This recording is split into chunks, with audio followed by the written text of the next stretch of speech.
Presta muita atenção agora, vamos voltar nossa atenção para a palavra de Deus, com reverência, temor e santo tremor.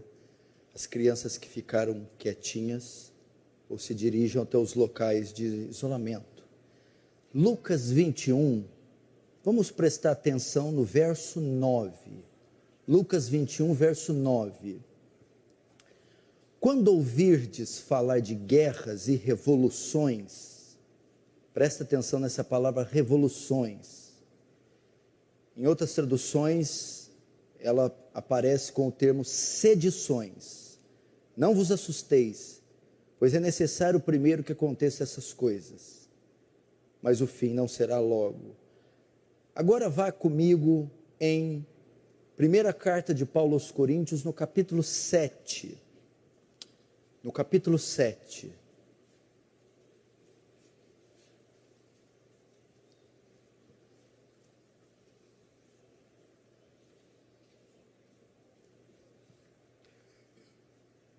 Primeiros Coríntios, capítulo 7, verso 29. Diz assim: isto, porém, vos digo, irmãos, o tempo se abrevia. O que resta é que não só os casados sejam como se não fossem, mas também os que choram, como se não chorassem, e os que se alegram, como não se alegrassem, e os que compram, como se nada possuíssem, e os que se utilizam desse mundo, como se dele não usassem, porque a aparência deste mundo passa. Deixa aberto em 1 Coríntios 7, fecha os olhos, vamos orar.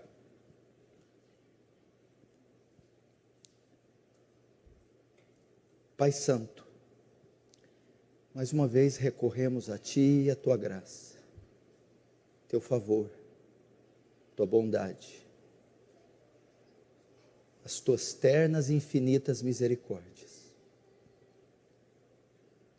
Eu peço que o Seu Espírito Santo haja aqui essa noite, trazendo temor, quebrantamento, reverência, diante da Sua santa palavra, diante dos tempos que nós estamos vivendo. Pai, o Senhor sabe que a parte da Sua graça eu não obterei resultado nenhum, o que tantas vezes já aconteceu, mas eu recorro ao Seu favor, não por mim, mas por amor aos Seus eleitos, Seus filhos, Seu povo. Peço que operes, peço que mude a nossa concepção de mundo, de vida, de realidade divina, bíblica e terrena. O tempo se aproxima, Senhor, desperta-nos, que o Seu temor se apodere desse salão, que o Senhor ilumine mentes e corações, que o Senhor nos constranja, que haja tamanha graça, que o mais duro dos homens presentes não consiga resisti-la, em nome de Jesus, amém.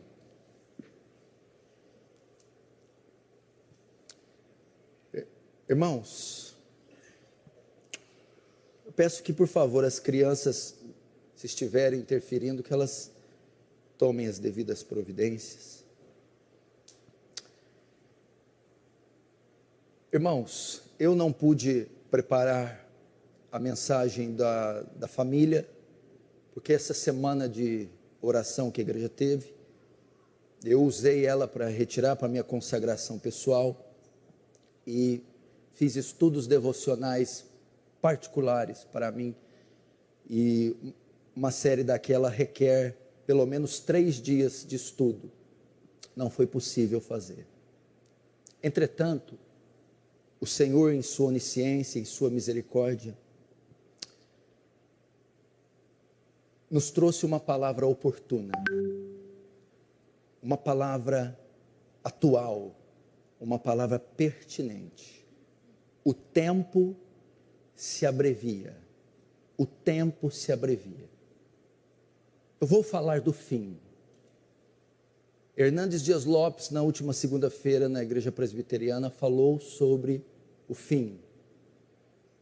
A última participação minha na Consciência Cristã foi sobre o tema, o fim. John MacArthur, recentemente, dando uma entrevista, falou sobre o fim. Augusto Nicodemos, repetidas vezes, tem falado sobre o fim. Viver tendo em vista o fim, viver na expectativa do fim, viver na iminência do fim, muda a maneira com que vivemos. Viver com a iminência, a expectativa do fim dos tempos, altera radicalmente a maneira como vivemos nessa terra.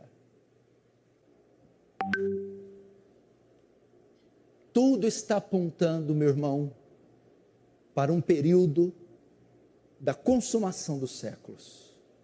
Tudo está apontando para o cumprimento final das profecias. E a igreja precisa estar atenta, alerta, e ela precisa esperar pela volta de Jesus. Precisa estar pronta, atenta, com respeito à volta de Jesus.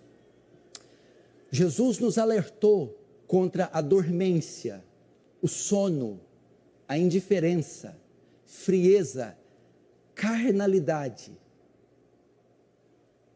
com relação à sua volta. A igreja institucionalizada, visível, orgânica, ela seria numa grande parte dominada por um sono, inércia, apostasia, e sendo pega de surpresa quando o fim ocorresse, ou quando Jesus voltasse.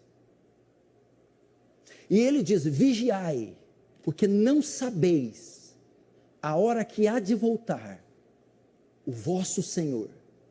Ficai em alerta. Há uma quantidade de textos que dizem para nós vivermos com a esperança da volta de Jesus. E para isso, eu vou usar o texto do apóstolo Paulo. Na sua primeira carta, no capítulo 7, surgiram várias dúvidas na igreja de Corinto com relação ao casamento, celibato, solteirismo e as viúvas. Ele está tratando disso no capítulo 7. As pessoas estão perguntando se deviam casar ou ficar solteiros por causa da condição da época. E uma das formas que Paulo usa para responder é com a escatologia. E nessa resposta de Paulo sobre o casamento, onde ele apela para a escatologia, para mostrar para ele como eles devem ficar, nós aprenderemos como viver, tendo em vista o fim. Se o fim está próximo, se somos a geração mais próxima do fim, se as profecias em todas as áreas estão se cumprindo, apontando para este fim, como deve viver aquele que tem em vista o fim? A primeira coisa que Paulo apresenta na sua resposta aos coríntios, a primeira coisa que ele ensina é que o fim está chegando. Verso 29. Isto, porém, vos digo, irmãos, o tempo se abrevia. O tempo se abrevia. Ao mencionar isso, Paulo tem em mente duas coisas. Primeiro, a brevidade da vida. Segundo, a volta iminente de Cristo. Primeiro, vamos para a brevidade da vida. Na nova versão transformadora, o texto é assim: irmãos, isto é o que quero dizer. O tempo que resta é muito curto. Paulo quer lembrar os coríntios que a nossa trajetória nesta existência é breve. Ele quer que os coríntios vivam com essa perspectiva, que a nossa vida, que a nossa trajetória nesta existência é fugaz, é breve, é passageira. Tiago diz que a nossa vida é como um vapor. Moisés diz que a nossa vida é como um conto ligeiro. O salmista diz que a nossa vida é como um capim. Paulo quer conscientizar, alertar, chocar seus leitores, dizendo sobre a brevidade da vida, a qualidade do que é breve, curto, passageiro, micro, fugaz. E quer que eles vivam com essa perspectiva. Irmãos, Deus quer nos alertar, não duraremos para sempre. A nossa vida passa como um conto ligeiro, como um vapor que se dissipa no ar. Ela é breve, é ligeira. Eu tenho visto isso na minha vida. Estou com as cartilagens dos 2 joelhos destruídas, peles e manchas nos braços, velhice, cansaço, dores. A minha vida está passando. Estou encontrando debilidades no meu corpo que eu não tinha, dificuldades que eu não tinha. E parece que foi ontem que eu tinha 15 anos. A vida está passando. A brevidade da vida. Primeiro que ela é curta. A outra coisa que Paulo tem em vista aqui, não é só que ela é breve. Ele quer adverti-los também da certeza da iminência da morte. Aquele que vive muito vai viver 80 anos. É grande, é curto isso. Mas quando diz que o tempo se abrevia, ele está dizendo, vocês não sabem a hora que podem morrer. A morte é súbita. Pode ser a qualquer momento, pode acontecer a qualquer momento. Ela tanto é breve na sua duração máxima, quando ela pode ser interrompida a qualquer momento, porque a morte é iminente. O que quer dizer isso? Ela é inesperada. Ela acontece a qualquer momento. Portanto, qual é a ideia de chocar os seus leitores com isso? Se a minha vida é extremamente curta, ínfima, pífia, pequena, micro, e se a morte pode chegar a qualquer momento, inclusive hoje, eu devo saber muito bem como usar esta curta vida. Eu devo saber como usar. Para que eu vivo? Para quê? Com quem? Como gastá-la? Davi disse, entre eu e a morte, só existe um passo. Ela é breve, ela é curta, ela é pequena. Charles Studi diz assim, uma vida só, e logo passará. E somente o que for feito por Cristo, permanecerá. Qual a última vez que você viveu tendo em vista a brevidade da sua vida? Eu estava me lembrando das nossas primeiras reuniões de jovens. Eu estava me lembrando do Renan, do Jonas, do Natanael. Eram garotos mirrados, magros, com penugens no rosto. Outro dia o pastor Danilo saiu da igreja de bicicleta. O pastor Cunha outro dia, estudando no Objetivo. De repente parece que eu dormi e acordei, todos estavam 15, 20 anos mais velhos. Como é breve. E outros tantos que estavam conosco, e a morte os levou repentinamente, fortuitamente. E Deus quer que nós façamos isso. Hollywood, revista Caras, contigo, as mídias. o mundo secular passa a ideia de imortalidade. Parece que Marilyn Monroe está viva e é bonita até hoje, e que Elvis continua cantando e rebolando até hoje. Passa a ideia de imortalidade, de beleza plena, imarcessível. E ninguém quer dizer da iminência da morte e da brevidade. Você logo, logo não vai conseguir fazer os mesmos movimentos com os braços. Não vou conseguir ler livros. Não vou conseguir chegar à distância, subir algumas escadas. Porque a vida vai passar. Ela é breve. Breve. Nossos anos passam como um conto ligeiro. Nós voamos. Nós passamos. A segunda coisa que Paulo quer passar aos seus leitores, quando ele diz: isto porém vos digo, que o tempo se abrevia, aponta para a volta iminente, repentina de Cristo.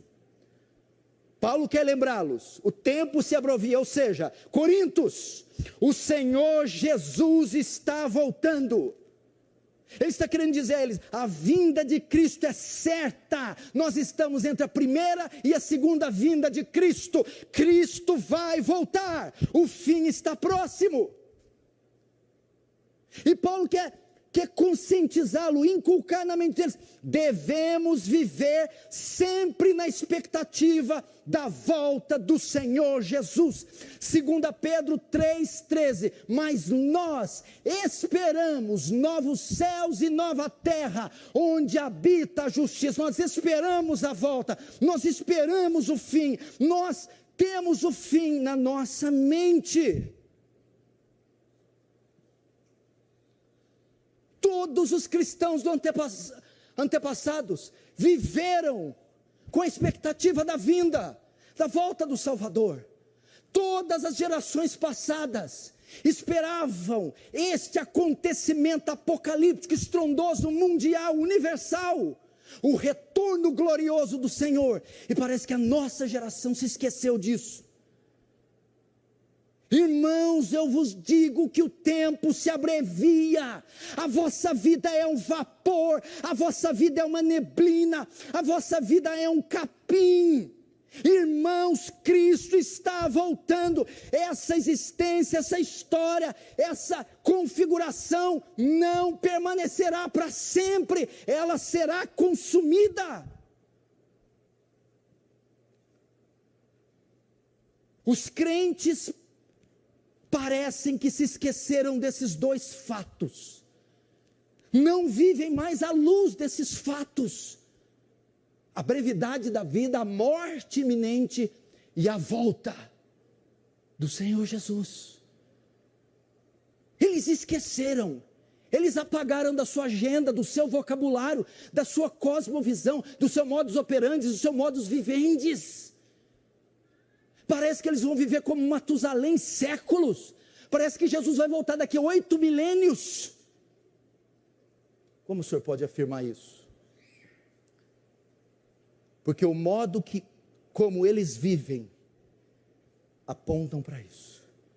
Indiferença, ambição, carnalidade, frieza não são características de quem vive tendo a morte em vista, a brevidade da vida e a iminente volta de Jesus. Nós estamos sendo tomados por uma letargia, inércia, indiferença. Jesus advertiu você: pois assim como foi nos dias de Noé, também será a vinda do Filho do Homem. Porquanto assim como nos dias anteriores, próximos ao dilúvio, comiam e bebiam, casavam-se e davam-se casamento, compravam e vendiam. Indiferença, colocando as suas ênfases em ambições pessoais, em romances, em paixões, em glutonarias, em hedonismo, em prazer, ignorando os sinais, ignorando a morte, a decadência da sociedade. A Assim como foi nos dias de Noé, os homens seriam embriagados pelo deleite, pelo prazer, pela indiferença, até ao dia em que Noé entrou na arca e não perceberam sono, letargia, cegueira, senão quando veio o dilúvio e os levou a todos. Assim será também a vinda do Filho do Homem, e eu oro para que este não seja você.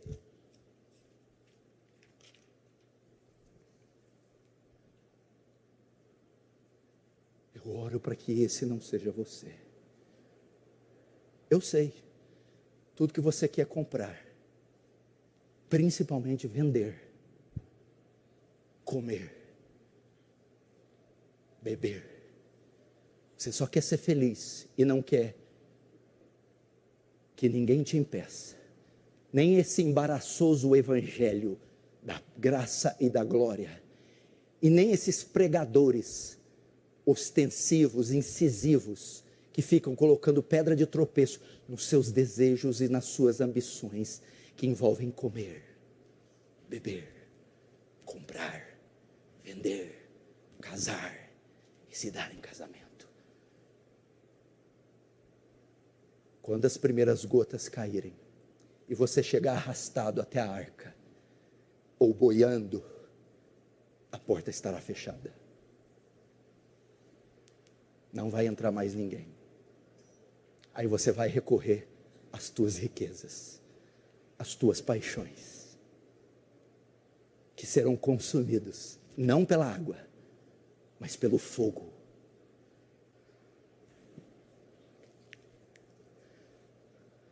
Paulo então os alerta contra a morte e a volta de Jesus.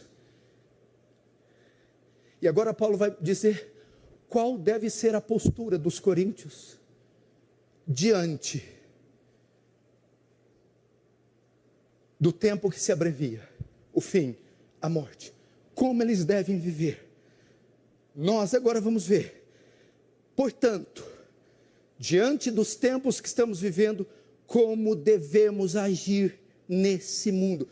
Primeiro, Paulo vai dizer, não vivam para si próprios, mas para Deus.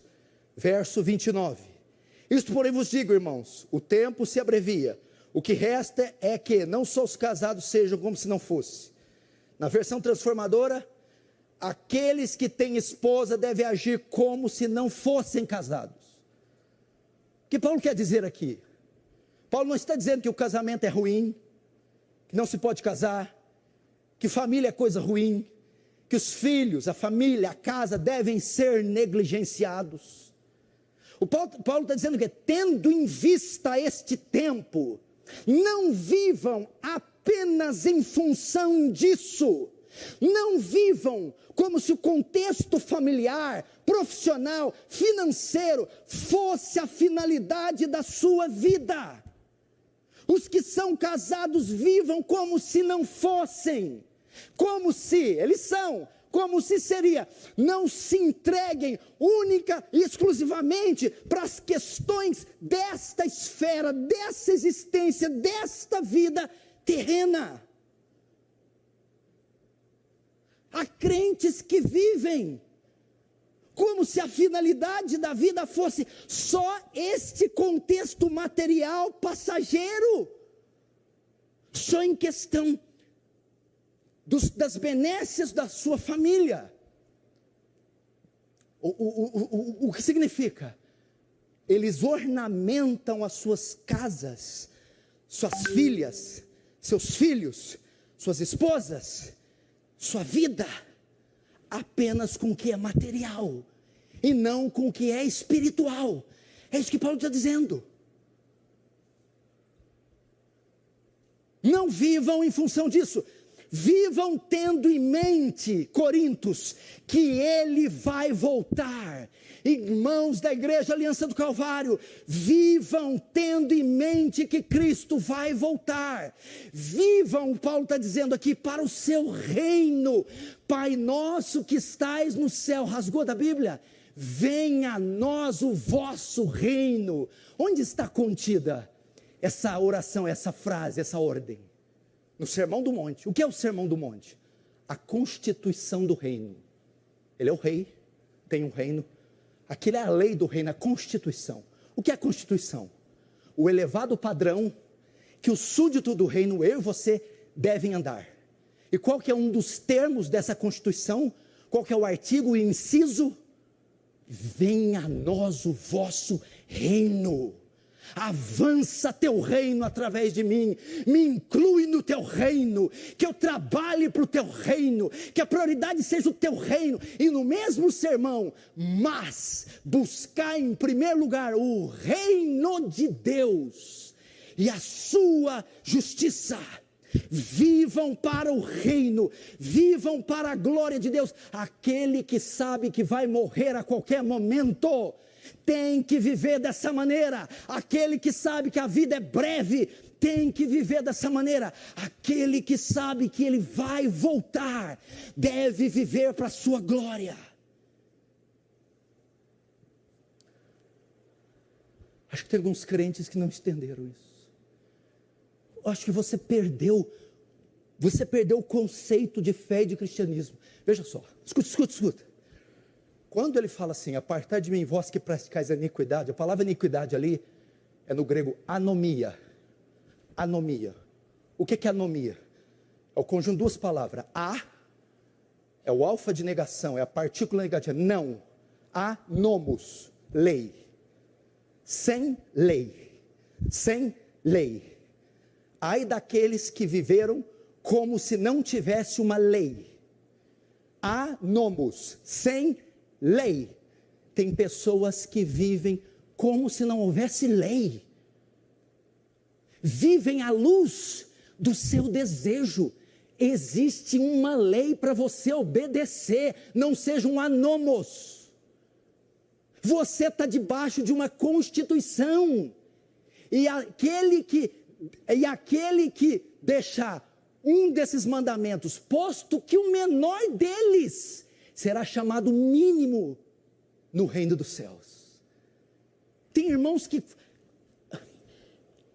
atuam, trabalham, conduzem as suas vidas, sem ter como base a regra de fé e conduta do crente. A Bíblia fala como eu devo usar os olhos, a boca, o dinheiro, os negócios, o casamento. Eu não posso fazer da minha vida o que eu quero. Decisões são tomadas à luz da Escritura. Decisões são tomadas à luz da lei. E quem ele condenará? Os sem lei, os anomos, os que viveram como se não existisse uma lei para cumprir. O que você está fazendo? O que você vai fazer? O que você pensa? Como você age? Como se conduz? Cada detalhe da sua vida é pautado pelo que a Escritura e o mandamento diz. Aquele que vive à luz da eternidade, da volta de Jesus, não vive para si mesmo. Não vive. 1 Coríntios 5,15, ele morreu por todos. Para os que vivem, não vivam para si mesmo, mas vivam para aqueles que por ele morreu e ressuscitou. Ele morreu e ressuscitou para que aquele por quem ele morreu e ressuscitou, ou seja, você, não viva mais para si, mas viva para ele. Existem umas palavras que foram esquecidas do nosso vocabulário. Onde ficaram elas? Aquele que quiser me seguir, tome a sua cruz, negue-se a si mesmo e siga-me, porque todo aquele que achar a sua vida, perdê-la, e todo aquele que por amor de mim perder a sua vida, acha-la. Me diga onde está o cumprimento deste texto na sua vida agora.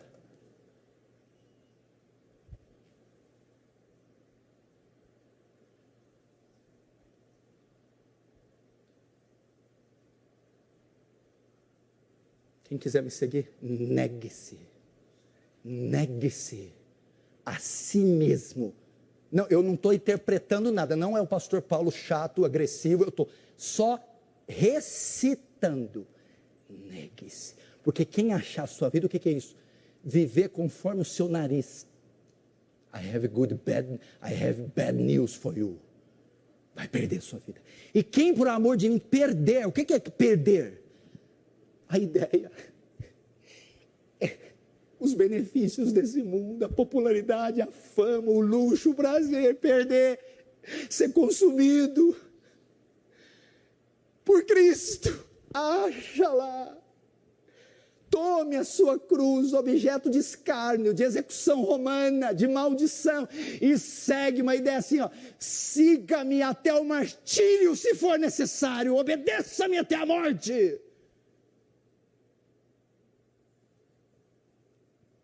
Esse vai achar a vida, como Wesley achou, Whitefield achou, Edwards achou, Ana achou, Esther achou, Moisés achou, Elias achou, Abraão achou, Daniel achou, Bartimeu achou, Cornélio achou, Eucana achou, Ana achou, Susana Wesley, Suzanne Spurgeon, Catherine Buff acharam.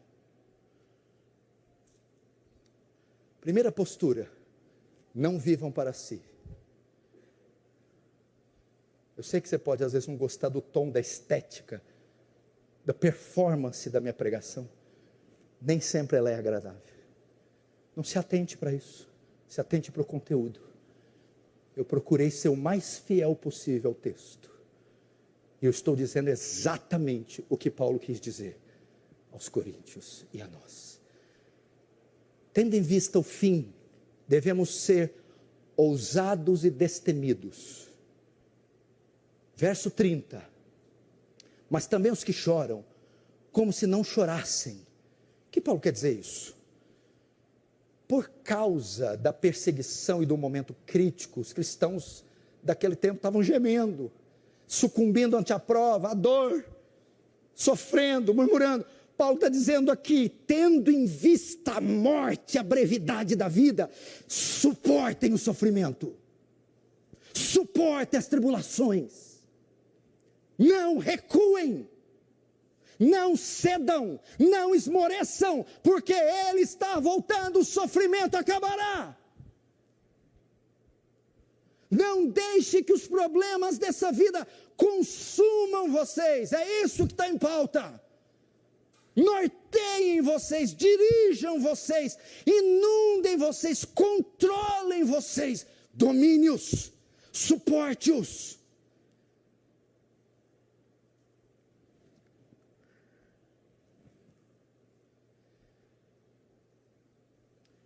Primeiro João, capítulo 4, diz assim: aquele que tem nele essa esperança, purifica-se como ele mesmo é puro. O que é isso? Aquele que tem em mente a volta de Jesus, tem uma esperança e é fortalecido na esperança. Ele está dizendo: não sucumbam, suportem, não cedam, mas é mais que isso, isso é a negativa. A ideia do texto tem uma parte positiva. Ao invés de chorar, ele está dizendo, pelo contrário, batalhem pela fé que uma vez foi dada aos santos. Não fiquem na defensiva, amedrontados, acovardados, acuados, lamentando, chorando. Combatam o bom combate, porque Ele está às portas. Combatam o bom combate. Batalhem pela fé que foi dada aos santos. Entrem nos flancos, nas trincheiras, nos lugares estratégicos. Defenda a fé, pregue o evangelho, faça missões. Essa ideia, ao invés de chorar. Mas também os que choram, como se não chorassem. Não. Paulo está dizendo que os tempos são tão angustiosos, a morte é tão iminente. Não se percam nisso. Não se afundem nisso. Combatam o bom combate. Vou pegar a toalha para mim. Jurava que eu não ia transpirar hoje. Esqueci das minhas origens. Obrigado. Vai, no peques mais.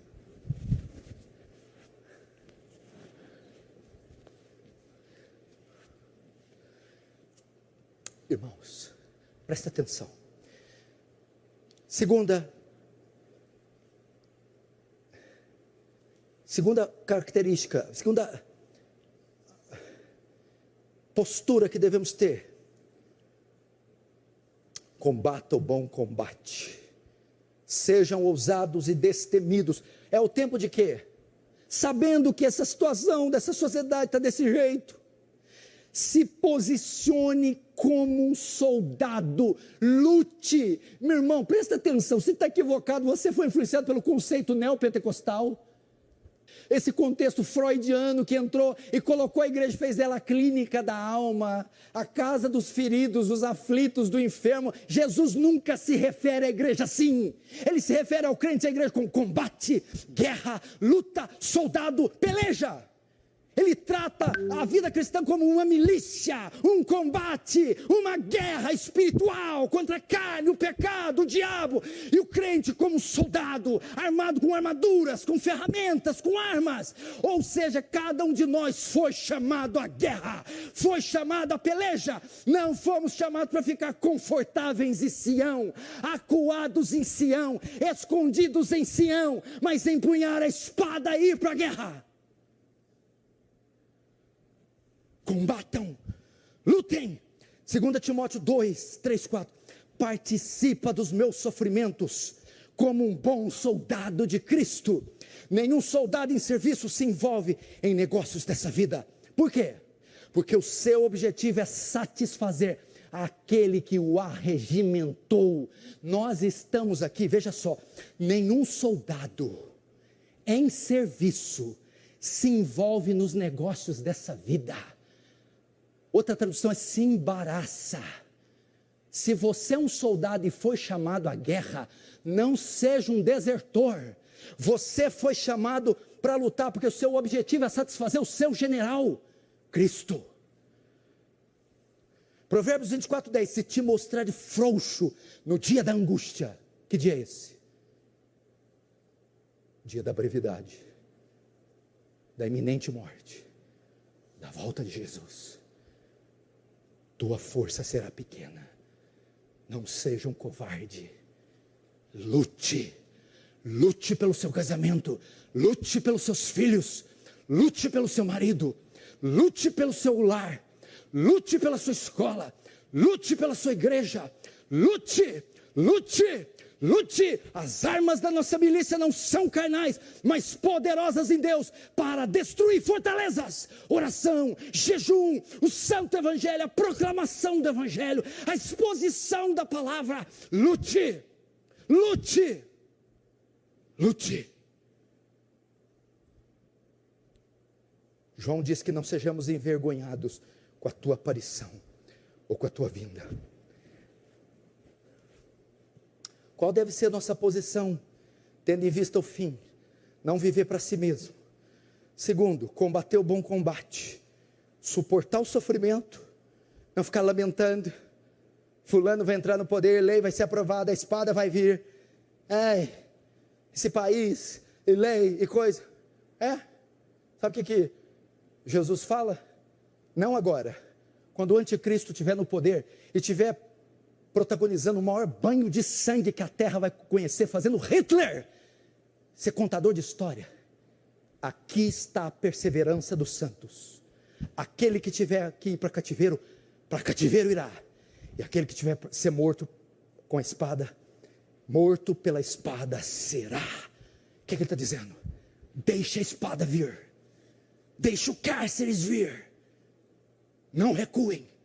Não corram. Não se amedrontem. Aqui está a perseverança dos santos. Suportem. Passem o fio da espada. Terceira posição nossa. Não ponham suas expectativas nesse mundo. Não ponham suas expectativas nesse mundo. Verso 30. Mas também os que choram, como se não chorassem. E os que se alegram, como se não alegrassem. O que quer dizer isso? Os que alegram como se não alegrassem.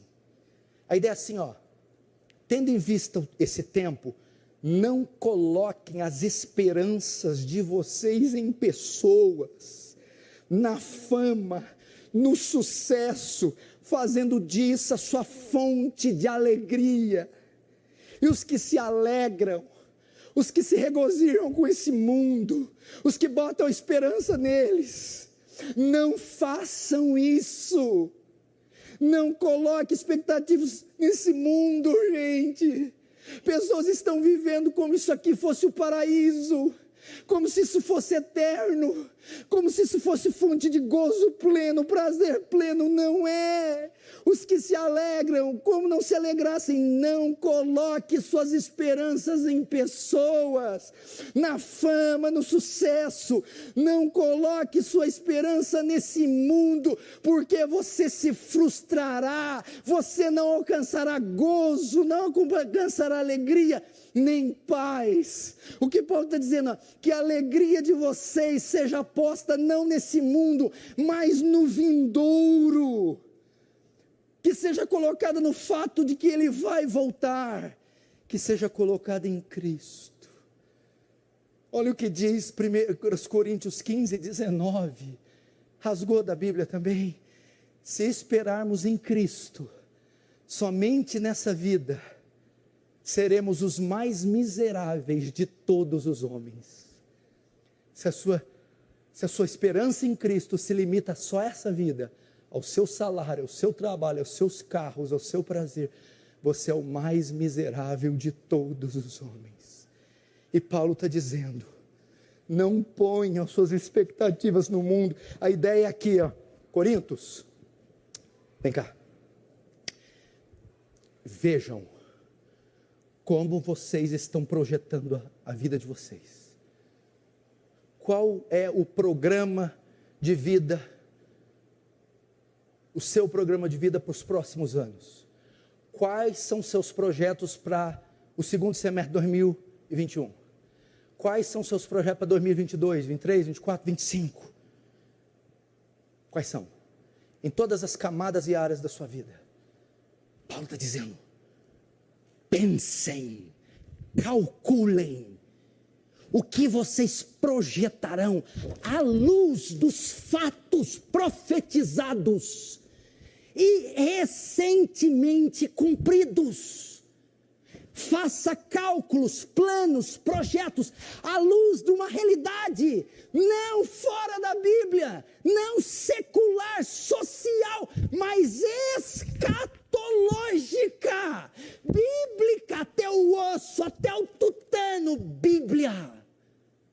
Nada além da Bíblia, sola Escritura. Sabe por quê? Porque se o Senhor não edificar a casa, em vão trabalham aqueles que edificam.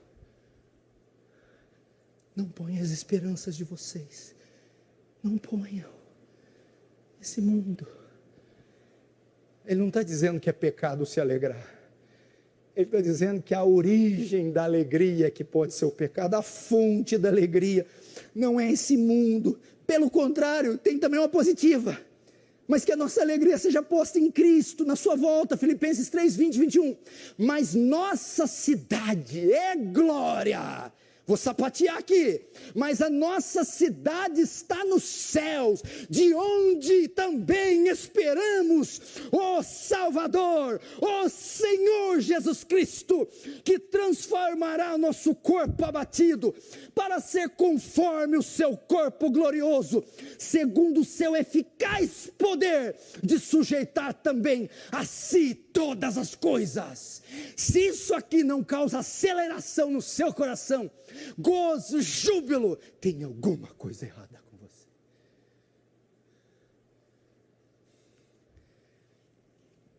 Nossa cidade está no céu. Você não espera isso? Eu espero falar com Jonathan Edwards. Eu espero olhar para Spurgeon. Eu espero caçar e ver George Miller. De repente eu, Paulo, Moisés, Abraão, todo mundo volta. Vixe, tem alguém maior? Sim, Cordeiro. Que cidade vai ser essa? Que lugar será esse? Uau! Não vai haver sol, o Senhor brilhará sobre nós. Não vai haver luto, nem dor, nem pranto, nem clamor. Essas coisas passaram. O mar já não existe. Eu, João, vi a cidade santa, Nova Jerusalém, que descia do céu ataviada como noiva para o seu marido. Uau! É isso que eu espero. Quem não espera o céu, do céu não é, e para o céu não irá. Quem espera o céu, é do céu, e para o céu irá.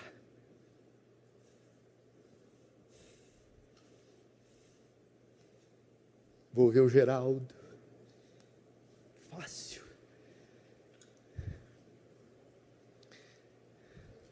Não ponha suas esperanças nesse mundo. Porque o que há nesse mundo é concupiscência da carne, concupiscência dos olhos e soberba da vida. E essas coisas passam. Eu vou até ler o versículo na íntegra para quem espera no mundo. Porque tem gente que espera, o que vai fazer? Espera aí. Não ameis o mundo, nem as coisas que há no mundo. Se alguém amar o mundo, o amor do Pai não está nele, não é salvo. Porque tudo que há no mundo, qual muitos põem a sua esperança, é a concupiscência da carne, a concupiscência dos olhos, soberba da vida. Não procede do Pai, mas procede do mundo. Ora, o mundo passa, bem como a sua concupiscência. Aquele, porém, que faz a vontade de Deus, permanece eternamente. Aquele que colocar suas expectativas nisso aqui, infelizmente, quebrará a cara, porque esse mundo passa. Quarto, recomendação que Paulo dá. Qual a postura que temos que ter, tendo em vista a vinda de Jesus? Primeiro, não bote suas expectativas no mundo. Terceiro, Quarto, não se apegue às coisas materiais. Verso 30. Os que choram como não chorassem, os que se alegram como não se alegrassem, e os que compram como se nada possuíssem. Agora a palavra vai ser dirigida para os materialistas, consumistas, capitalistas, avarentos. O que Paulo está querendo dizer aqui? Henry, se você souber que você vai morrer daqui 3 semanas, para que você vai atrás de BMW? Para que você vai se apegar a essa tranqueira? Para quê? Se Jesus vai voltar e o que ele vai levar aqui é só aquilo que ele redimiu.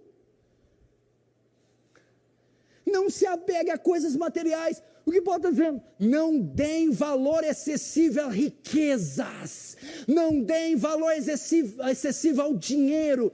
Não deem valor excessivo a posses. Porque as coisas materiais são incompatíveis à necessidade da alma. Poxa!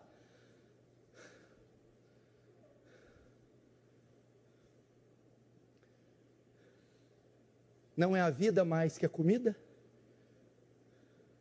Não é o corpo mais que os vestidos? Jesus está, parafraseei, parafraseando o que eu falei. Não andeis ansiosos quanto a vossa vida, pelo que haveis de comer e beber, nem quanto ao vosso corpo, pelo que haveis de vestir. Porque não é a comida, não é a vida mais que a comida, e não é o corpo mais que as vestes? Qual de vós, com todos os seus cuidados, conseguirá acrescentar um côvado da sua estatura? Olhai para as aves do céu, não colhem, não semeiam, não juntam em celeiro, contudo vosso Pai as alimenta. Não tem de muitos mais valor que elas, homens de pouca fé. E quanto aos vestuários, por que estáis solícitos? Olhai os lírios do campo, vejam como florescem, nem trabalham, nem tecem, nem fiam. Eu, porém, vos digo que nem mesmo Salomão, com toda a sua glória, se vestiu como qualquer um deles. Se Deus veste assim a erva do campo, que hoje vive e amanhã lançada no forno, não vestirá muito mais a vós, homens de pouca fé. Portanto, não andeis ansiosos, perguntando que comeremos, que beberemos, que vestiremos, pois são os gentios, pagãos ímpios, que buscam todas essas coisas, e vosso Pai Celestial bem sabei que necessitai de todas elas. Antes, ao invés disso, buscar em primeiro lugar o reino de Deus e a sua justiça, e todas essas frugalidades que tiram o teu sono te serão acrescentadas, diz o Senhor.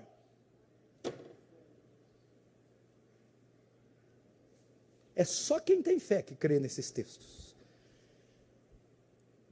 Não se apegue a coisas materiais. Não viva tendo este fim. Não ponha sua confiança e alegria nisso. Ok? Coisas espirituais. Negativa. Positiva. Ao invés disso, se apegue às coisas espirituais. 1 Timóteo 6,17. Ordene, Timóteo, aos que são ricos, que não sejam arrogantes, nem ponham sua esperança, olha aqui, na incerteza das riquezas, apego às coisas terrenas. Ao invés disso, ponha sua confiança em Deus, que de tudo nos provê ricamente, para nossa satisfação. Mateus 6, 20 e 21. Mas ajuntai para vós outros tesouros no céu, onde nem a traça nem a ferrugem corrói, e onde ladrões não escavam nem roubam, porque onde está o seu tesouro, aí estará também o teu coração. Você lembra da parábola da avareza? Um homem fazendeiro rico, tem uma grande colheita, faz celeiros, e a colheita dele abunda, ele enche os celeiros. Ele diz assim, a hora que vê todos aqueles celeiros, diz, ele diz, não tendo onde colocar mais a sua colheita, disse, o que farei? Já sei, derribarei esses celeiros e construirei outros maiores, e direi, alma minha, goza farta, pois tem muitos bens e muitas riquezas. E então vem Jesus e diz, louco, essa noite pedirão a tua alma, o que tens preparado? Para quem será? Louco, é louco, Jesus chama louco, o que se ajunta só nessa terra, é louco, é a parábola da avareza. Ele está dizendo, é loucura, porque essa noite, o que é isso? Brevidade. Essa noite, o que é isso? Morte súbita. Essa noite, o que é isso? Eu voltarei. Então perguntarei para você, Edgar, para você, Renan, para você, Gilmar, essa noite pedirei a tua alma. O que tens preparado? Ou seja, você ajuntou tudo isso em toda a sua vida, e para quem será? Para quem se ajuntou? Ou seja, para quem você viveu? Onde você empregou sua fé, seu esforço, seu tempo, seu dinheiro? Aí virá ele, que quem vem com a foice, não é a morte não, é ele, louco, tirarei tua vida, louco, a respiração te será tirada, louco, a alma se separar do corpo, então você dará contas, pelo que viveu, para que viveu, para quem viveu, ajuntou, ajuntei, para quem você juntou, meu Deus do céu. 1 Timóteo 6,6, de fato, a piedade com contentamento é grande fonte de lucro. Isso aqui é um tapa na cara dos avarentos. O que Paulo está dizendo aqui? A piedade com contentamento é a grande fonte de lucro. A verdadeira riqueza é ser piedoso.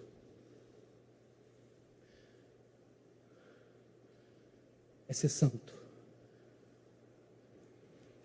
Lucas, pintor, se você sabe que Jesus vai voltar daqui a alguns meses, você vai atrás de dinheiro? Não, vai atrás de pureza, santidade. Nós fazemos parte de uma igreja imunda. A igreja cristã atual, ela é imunda, está cheio de pecado no seio, ela é profana, ela é suja, ela é imunda, ela não está em dia com seus papéis, ela não está em dia com o seu nome, não está em dia com a sua pureza sexual, e ela está amontoando juízo para o dia da ira. Aquele que tem nele essa esperança, purifica a si mesmo, como ele é puro. Quem sabe que Jesus está à porta, trabalha para santificação. Você não tem ideia o que é os bastidores da igreja. Você não tem ideia. Quinto,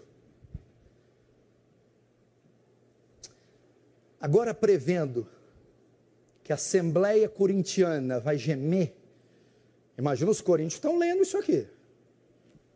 Ah, esse aqui, dá uma olhada nesse aqui, ó. É assim, nos bastidores. Dá uma olhada aqui, que esse Paulo escreveu aqui, vem cá. Dá uma olhada nesse aqui. É igual vai acontecer hoje, a hora que entrar alguns no carro. Você concordou com o que aquele homem pregou? Vai falar aquele homem. Você concordou com o que aquele homem pregou? Ah, é porque eu não concordei. Assembleia Corintiana, Assembleia é igreja. Corintiana porque é Corinto, não tem nada a ver com... Assembleia Corintiana. Ah, então quer dizer que eu não posso fazer nada? Que sentido tem a vida então, se for vivida assim? Ah, então eu vou parar de trabalhar, eu vou parar de viver, eu não vou fazer mais nada, porque acabou com tudo. Não foi isso que Paulo falou, e não foi isso que eu falei. Não coloque palavras na minha boca. Ninguém disse aqui que é para deixar de fazer tudo. Quem já está inferindo isso é carnal. Quer dizer que eu não posso mais trabalhar? Ninguém disse que você não pode trabalhar. Quer dizer que eu não posso ter as coisas? Ninguém disse que você não pode ter as coisas. Quer dizer que eu não posso mais ver? Ninguém disse isso. Só mentes carnais pensarão isso. Você reparou no advérbio como? O advérbio como. Paulo não falou, não comprem, não se alegrem, não casem, não vivam. Paulo usou o advérbio como, que indica causa. Eu tenho dinheiro, mas vivo como se não tivesse. É isso que Paulo está dizendo. Eu tenho, eu posso ter, mas vivo como se não tivesse. Ou seja, não o uso exageradamente, prodigamente, mundanamente. Eu tenho empresa, mas vivo como se não tivesse. Ou seja, não gasto todo o meu tempo enfiado no trabalho. É isso. Eu tenho bens, posses, mas vivo como se não tivesse. Ou seja, não coloco o meu coração nisso. É o que Paulo está dizendo, ênfases. São ênfases.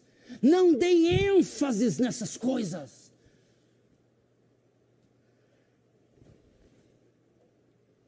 É isso que ele está dizendo.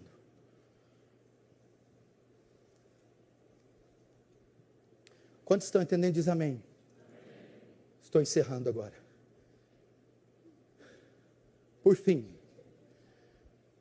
Paulo apresenta duas razões finais para fortalecer o argumento que os crentes devem viver assim. Duas razões para fortalecer. Vocês têm que viver assim. Duas razões. Primeiro, silêncio, meninos. Primeiro, Paulo resume toda a narrativa com relação à conduta dos coríntios quanto ao fim no verso 31. Ele diz assim: e os que se utilizam desse mundo como se dele não usassem. Agora Paulo vai resumir todos os 5 tópicos que eu disse até agora. Ok? Qual que é a ideia dele? A postura que eles devem ter diante das condições: morte, brevidade e fim. E Paulo resume tudo como? Olha só, olha o que Paulo está dizendo. O verso 31. Não se apeguem a nada desse mundo. Não se enamorem a nada desse mundo. Não fixem seus olhos nesse mundo.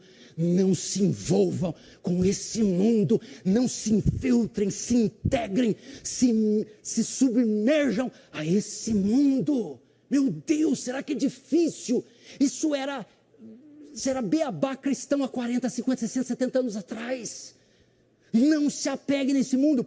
Por quê? E ele dá as razões, e essa resposta envolve tudo que foi pregado até agora.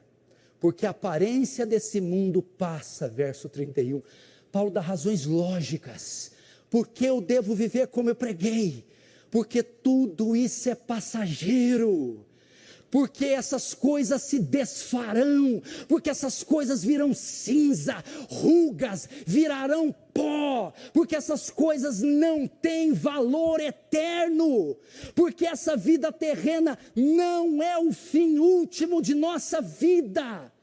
Por favor, irmãos, a aparência desse mundo passa, velhice, doença, cansaço, incêndio, ferrugem, tudo passa, a traça corrói, a traça come, a ferrugem corrói, o ladrão rouba, escava, o tempo fica no tempo, no esquecimento, tudo se desfaz, é tudo momentâneo, é tudo passageiro. Essas coisas pelas quais muitos lutam, muitos se esforçam, muitos choram, muitos relutam, muitos perneiam, não são mais do que figuras, espantalhos, sombras, silhuetas, que perecerão, que acabarão, que não têm valor eterno. Aqueles que usam as coisas desse mundo não devem se apegar a elas, pois este mundo, como conhecemos, logo passará. Já não passou? O mundo que você jogava futebol na rua com dois chinelos havaianos é o mesmo de hoje? A programação que você assistiu? A calça masculina que você usa hoje é a mesma do seu pai?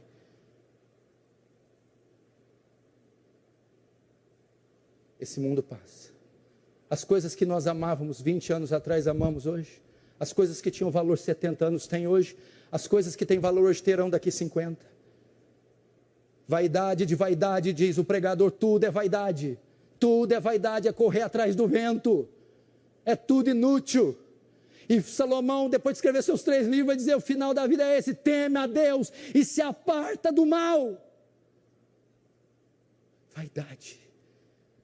O primeiro argumento para reforçar é esse: tudo que você se apega aqui vai passar. Vou repetir a frase de Charles Studi: uma vida só, e logo passará. E somente o que for feito por Cristo permanecerá. Último argumento: por que temos que ver assim?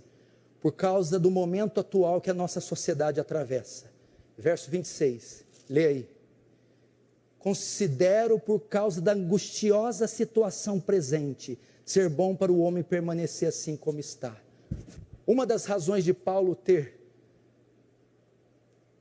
dado essas ordens era em razão da condição da sociedade da época. Perseguição dos judeus, perseguição sobre Nero, prisões, martírios, fuga, isolamento. Aí Paulo está dizendo, por causa da condição da sociedade romana, grega, vocês têm que viver dessa forma. Segunda razão porque eu estou pedindo para vocês viverem assim.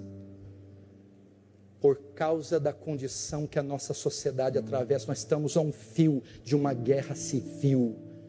Estamos a um fio de uma ditadura ser instalada, e os direitos serem caçados. Vai haver cárcere, vai haver perseguição, vai haver desemprego, vai haver inflação, vai haver fome. Não é tempo para perder, não é hora de perder tempo com coisas estúpidas. Se a igreja não for treinada agora, ela não suportará o que está aqui, o que está por vir. E ele diz isso para a igreja de uma das 7 igrejas da Ásia: porque guardaste a palavra, porque guardaste a minha palavra, eu te guardarei no dia da provação que virá para tentar o mundo todo. Ou seja, aqueles que foram fiéis, aqueles que sujeitaram a Deus, aqueles que viveram segundo esses princípios, eles atravessarão o que está por vir. Como é que você pode pensar em glutonaria, em benesses? Seus familiares estão morrendo na cachaça e vão para o inferno. Seus filhos estão nas drogas, ímpios, perdidos. Estamos cheios de tormentos e iminências de perseguições. E agora é hora de comprar e vender, de comer e beber. Por causa, tem uma tradução, por causa da angustiosa situação presente. Paulo diz, essa tradução, da angustiosa.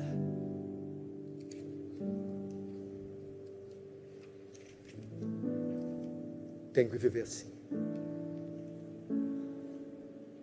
Estou errado, pastores? Pelo menos tem 2 comigo. 2 conta aqui, 3 conta 500. 2.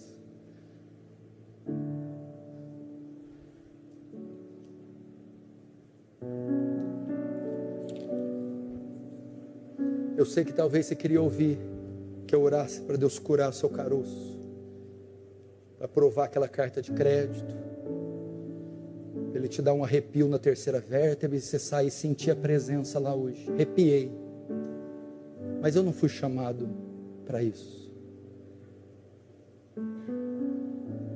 Fui chamado para te dizer a verdade. Essas coisas estão acontecendo hoje. Sedições, um ataque contra a verdade, contra a lei. O que eu recomendo? Pai, vá para casa hoje, reúna sua mulher e seus filhos, faça uma reunião, feche a sua família para balanço, recomece daqui para frente. Proponha uma mudança a partir de hoje. Algo tem que mudar depois desse sermão. Não podemos, diante de um fato desse, continuar vivendo da mesma maneira. Limpe o seu nome, pague as suas dívidas, reconcilie com seus inimigos, peça perdão para a esposa, perdoe o marido, os filhos. Volte a ter vida devocional com as escrituras, com a oração. Destrua o material pornográfico. Chega dessa sujeira e dessa imundícia. Viva como um cristão decente. Inicie o culto doméstico na sua casa. Mude, se candidate às missões, ao evangelismo. Faça alguma coisa para o reino. Marido, reúna com a tua esposa, se você não tem filhos. Proponha mudança. Tome decisões hoje que reflitam na eternidade. Não se esqueça da anomia. Vocês estão gastando o dinheiro de vocês demais com comida, demais com comunhão, demais com roupa. Essa semana de oração foi uma das menores da história dessa igreja. Não compareceu quase ninguém, porque eles estão festejando, comendo gordas iguarias, fazendo caros passeios, se esparramando em suas camas e não querem vir lutar em Sião. O seu dinheiro não te pertence. Esse dinheiro que você tem é de Deus. Você administra, você é mordomo de Deus. Esse corpo não é seu. Você administra, ele é santuário do Espírito Santo. Esses filhos não são seus, são herança do Senhor, foram dados para você administrar. O tempo não é seu. Ensina a contar nossos dias, usar nosso tempo, de tal maneira que alcancemos coração sábio. Tem que usar o tempo. Deus deu talento a vocês. A um deu 1, a outro deu 2, a outro deu 5. Cada um segundo a sua capacidade. E quando ele voltar, vai requerer os talentos, os dons que Ele deu a você. Viva a luz disso. É o que eu tenho para dizer para vocês essa noite. Desculpe pelo pesado discurso, mas é que o Espírito mandou me dizer a vocês. Eu espero que esse sermão tenha reflexo na sua eternidade. Feche os olhos, curva a sua cabeça.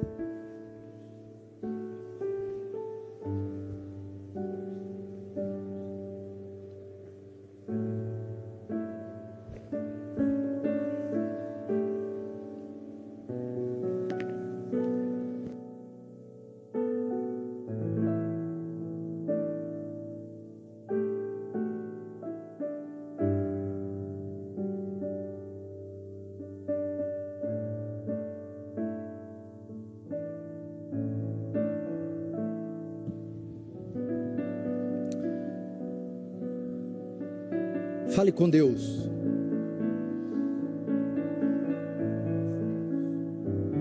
Vamos ter um momento de orar. Esse momento não é só o protocolo para fechar a pregação. Eu quero que você se derrame no altar de Deus.